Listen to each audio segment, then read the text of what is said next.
Pourquoi ces femmes se font tatouer à cet endroit précis? Ça représente quoi en fait? Ce tatouage sur le menton, ça s'appelle un Moko Koewai, et ça représente bien plus que ce que vous pouvez imaginer. Ce motif est évidemment d'origine maori, seules les femmes en portent. Les hommes, eux, portent un autre motif, mais on en parlera dans une prochaine vidéo. D'ailleurs, abonne-toi pour en savoir plus sur les cultures tatou. Déjà, il faut avoir en tête qu'un Moko Koewai est unique. Il représente l'identité de la personne et symbolise une connexion profonde avec sa famille et ses ancêtres. D'ailleurs, chaque flèche représente un membre de sa famille. Chacun des motifs représente une de mes ancêtres, donc ma grand-mère, ma mamie, ma mère et moi. Et juste ici, j'ai mes deux frères. Alors pourquoi on a l'impression d'en voir de plus en plus aujourd'hui dans les médias? Parce que sous l'Empire britannique au XIXe siècle, la pratique a quasiment disparu à cause de la colonisation. Et de nos jours, les femmes maoris l'utilisent comme un moyen d'expression. Se faire tatouer le visage, c'est devenu un acte d'affirmation culturelle et identitaire pour dire on est toujours là.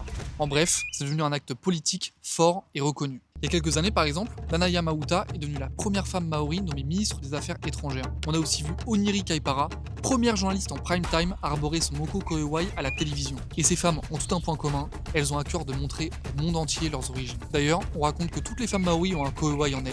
Les tatoueurs ne font simplement que les révéler.